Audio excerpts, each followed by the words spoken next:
I have been wearing this sweater non-stop. It is so comfortable and cozy and soft, and I just love it. So I need to make another one. This sweater is from our November sweater workshop, and now if you want the pattern, you can get that. But I was going to try this yarn. I bought this yarn to do another sweater just like this, but I'm afraid it's going to end up being stripes. I thought this was variegated yarn, but now I'm kind of afraid it's going to end up being stripes, which is definitely not the look I was going for because, well, that would look weird, I think. So let's find out what this is and learn how to use a cast on comb at the same time. So if you see right here, you can tell that there's a strand of yarn going into this ball. So if I pull on it, it comes out.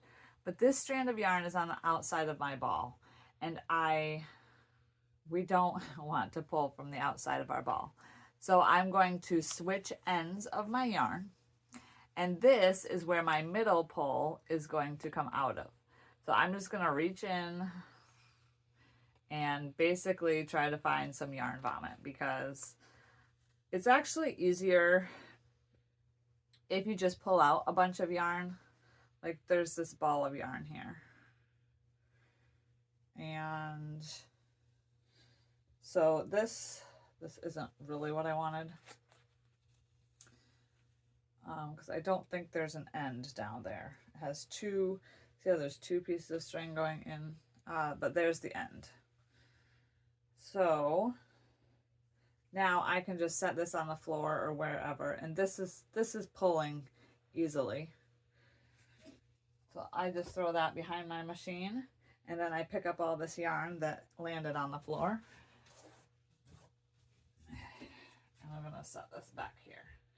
So far I'm only seeing two colors of this yarn. So that makes me a little bit nervous about what it's going to knit up as. Okay, so let's thread this thing. Okay, so when we thread our yarn, we're going through this hole.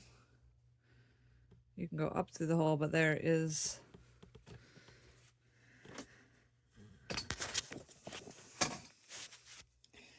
I just take my yarn and place it right under there.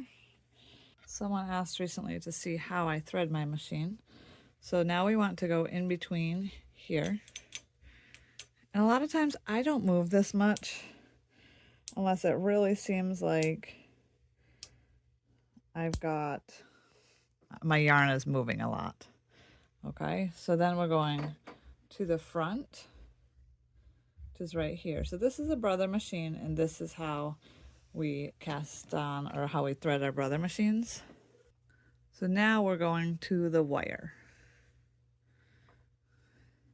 So for this wire, you're just sliding it in this slot, and then it will come down to the bottom here. And so you can hook it. So there's a spot here that you can hook your yarn. Or a lot of times I just put a clip on it to give it some weight. So with my Singer machine, after you go through the tension guide, you're going to go to that same loopy thing, but then you go up to the wire, and then you come back down through this guide, and then it'll go down to your carriage. So I'm going to show you how to use a cast on comb. And this cast on comb has this little flipper here, and it makes this move. And this is going to sit at our gate pegs. So I usually need to have it somewhere around 50. So you're just pushing it near your gate pegs, and then you're flipping the flippers, and it just grabs onto the very bottom of your gate peg there. It just hangs there. Okay, so this is just hanging out here. So now we're going to pull out our needles. I'm just grabbing a 1x1 needle pusher, and I'm starting around 0. And I'm pulling out my needles, and it's not affecting this cast on comb at all. So then I go to the other side and I do it again. So we want every other needle out in order to cast on. Now, if you don't have the cast on comb with the flippers, you can just go ahead and knit your row. But let me show you what happens when you knit a row with your cast on comb on. I'm going to grab a clip, I'm gonna grab my yarn and I'm just clipping it on the end so that there's a little bit of weight, and then I'm threading it in my machine. Now I know for this width of yarn that I need about a 5 or a 6. I just know that from experience. So I'm just gonna knit a plain row right across. So now my cast on comb is still here hanging out. And now I can drop my cast on comb down. So I just let go of these flippers and I just drop it straight down.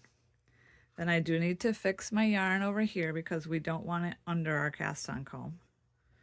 We want the yarn free at the end of our last needle. And then here you can put your yarn right in on this hook. So now the only other thing you have to do is bring out your needles that are in between, that are out of work, and pull those forward. And now we can just knit our tension swatch. We're just going back and forth because now our cast on comb is down here. We can put some weights on it. I usually like to put a weight in the middle, depends on how big it is, how much yarn I'm doing. And then another weight near the end of my yarn, where my yarn stops. Okay, so I'm just going back and forth knitting this to see what kind of a swatch I get. And I'm knitting to see if I like this tension or not. Seems like I could go up a little bit higher.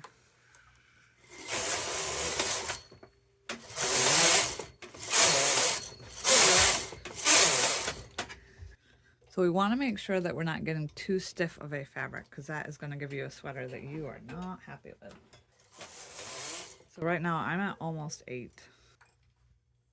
And I think that's pretty good.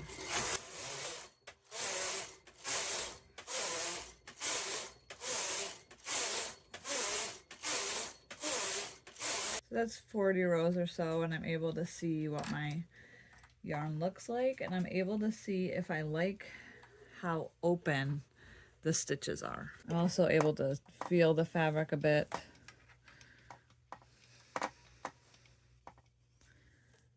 I think I like this tension. I'll maybe do a little bit more.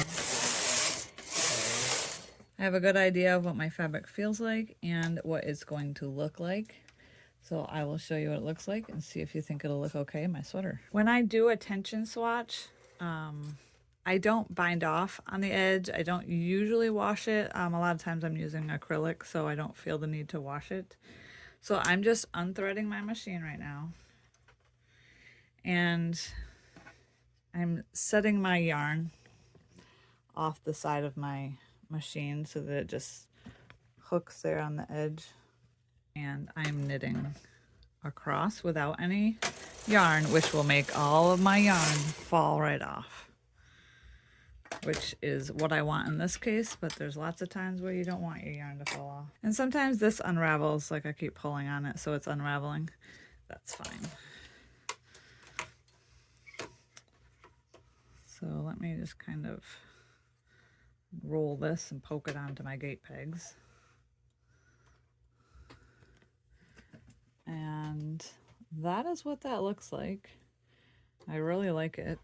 So that's perfect. I don't feel like it looks like stripes, even though maybe it does a tiny bit. It's not solid stripes, so I think it will be okay on my sweater. I guess I'll do a back and see how it looks. So sometimes your cast on comb does not have flippers on the ends. This is actually a piece of a longer one, but it doesn't have the flipper on the end, so I'll show you how I would use this one. And this is what makes people mad. So we are doing the same thing. We're just pulling out every other needle. And you can do it as long as you want it to, as long as your cast on comb fits that area. Then we're just knitting a row. Okay, and now what you're going to do with this is we have the hooks facing us. And so we're just going to scoop them underneath our yarn, pull up so that we know that we have all of them, and then let it fall down. So it can be a little bit of a pain with some of this stuff yarn that's in the way. And then again, you want to fix your yarn down here on the end because you don't want anything catching your yarn from that last needle. Okay, and then we pull out all of our needles that are in between. And we can go ahead and knit back and forth, add some weights.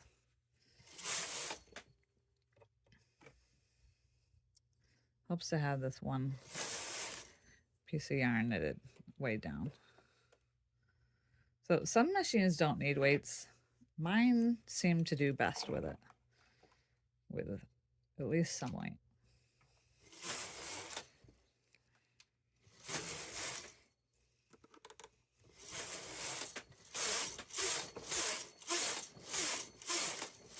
And there we go. That's how you use a cast on comb that doesn't have a flipper. If you would like a nice cozy sweater for Christmas, we do have this pattern available on our website. And we're also doing a sweater workshop to make a more specific Christmas sweater.